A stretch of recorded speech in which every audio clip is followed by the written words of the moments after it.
Chapter 15, Part 2, Sales Type Lease with and without profit. Now we have again our lease classifications. We have the leasee. It can be a finance lease or it can be an operating lease. So, finance lease if it meets one of or more of the 5 criteria, operating lease if it doesn't meet any of them. The leaseor can be a sales type lease with or without profit, or an operating lease. Now again, we have our 5 rules. The 5 rules are: has there been transfer of ownership? Is there a purchase option? How long is the lease term versus the life of the equipment? What are the present values of the minimum lease payments? And if the asset is specialized or can be used by anyone. Now, a sales type lease with selling profit. It occurs when the fair value of the assets exceeds the cost of the carrying value. Leaseor recognizes a selling profit at the beginning of the lease term. Leaseor also recognizes interest revenue over the lease term. Key point: selling profit is the difference between the sales revenue and the cost of goods sold. Now, another thing to remember. From the leaser's point of view, when there's a selling profit, all leaser entries other than the entry at the beginning of the lease to include the selling profit are the same as a lease without profit. For the leasee's accounting is not impacted by whether or not the leasee recognizes a profit. The journal entries made by the leasee are precisely the same with or without a profit.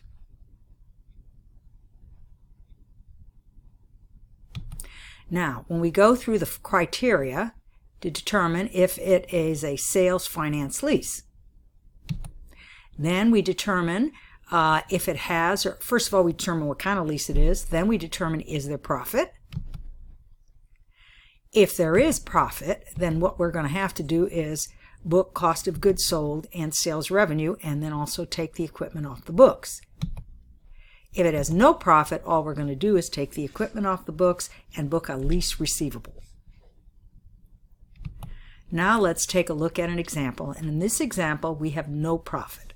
So Mike leased equipment that cost Danny $2 million on 1/1/2021. The lease payment was $130,550 paid at the beginning of each quarter for 5 years. That would be 20 periods, 4 times 5. The life of the equipment is 5 years and it has a fair value of $2 million. The implicit rate and leasee's incremental borrowing rate is 12%. What type of lease is it? What are the journals of the leasee and the leaser for year 1? So first, what information do we need? We need to know the cost. We need to know the time period. We need to know the years. And we need to know the fair value. And the interest rate. Now, first of all, we need to go to Annuity Table to get the net present value of the lease payments. So, what annuity table would we use? Well, we'd have to use the present value of an annuity due, mainly because the first payment is made when the contract is signed. So we go to the present value table, and N equals 5 times 4 is 20 periods. Interest equals 12% divided by 4 equals 3%. We go to the present value of annuity due, factor times the $130,000, and we find out it equals $2 million is the fair value.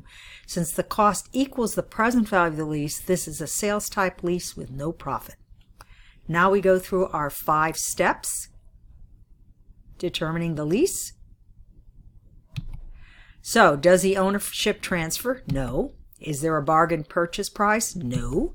The lease term, 75% or more of the economic life, and it is because it's 100%. Present value of the minimum lease payments, yes, they are equal, so yes, it does meet that criteria because it's 100%. The underlying asset is specialized, no, that's not true, but since we met 2 of the criteria, we only need to meet 1, this is treated as a finance lease.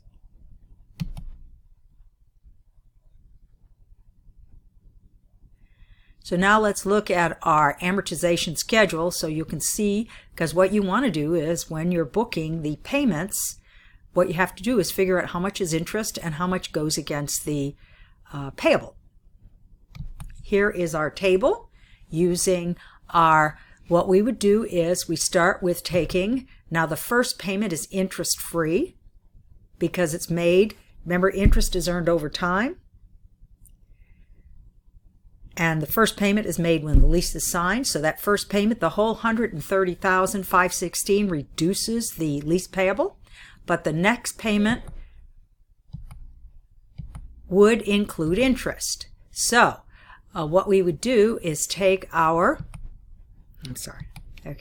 so the next payment would, because what we're going to do is take $1,869,484 times 3%, and that tells us how much of interest is interest, and then we subtract that from the $130,516, and that tells you how much goes against the lease.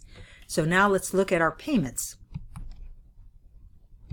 Our first payment, first of all, for the leasee, we have to book the right of use asset.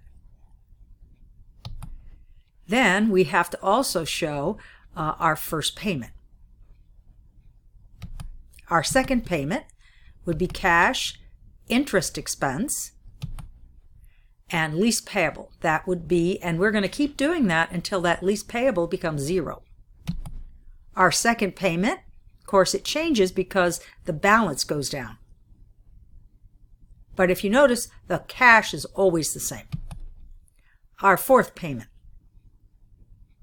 Now, what about the end of the year? Well, we have to accrue the interest, and also, since we're in essence, we own this, we have to do our amortization depreciation. I don't know why they call it amortization, but we're going to amortize our right of use asset.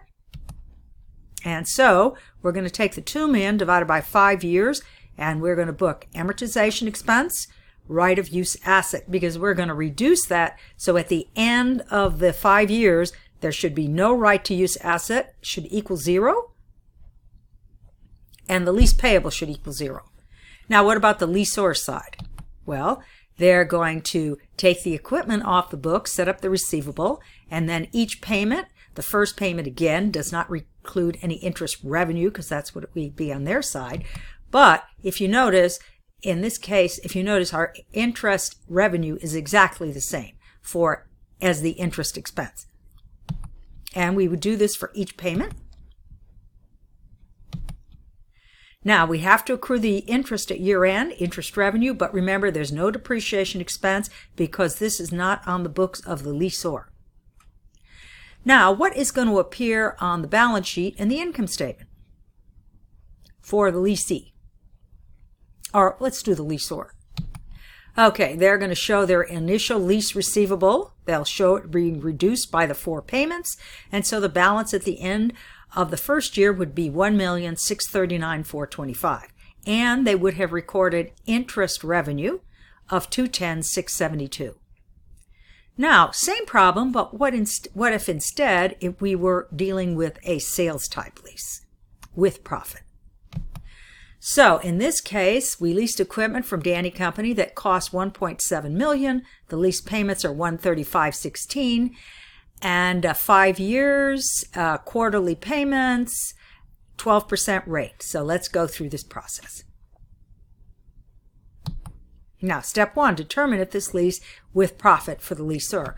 Well, the present value due factor, and we're going to take that times the payments. We get $2 million minus it, which is greater than the 1.7, so we have a profit of $300,000. Plus, we're going to have interest revenue. So what does that look like? Well, on the part of the lessee, the entries are exactly the same. There is no change. So they're the same ones we already went through. Now, for the lessor, the only thing that's going to change is that first entry, because we're going to have to book sales and cost of goods sold. All the rest of the entries are the same. Now, what is this going to look like on the financial statements? For the leaseor, what they're going to see is they're going to see $1,639,425 is the balance in their lease receivable. And on the income statement, they're going to see gross profit of $300,000, plus they're going to see interest revenue.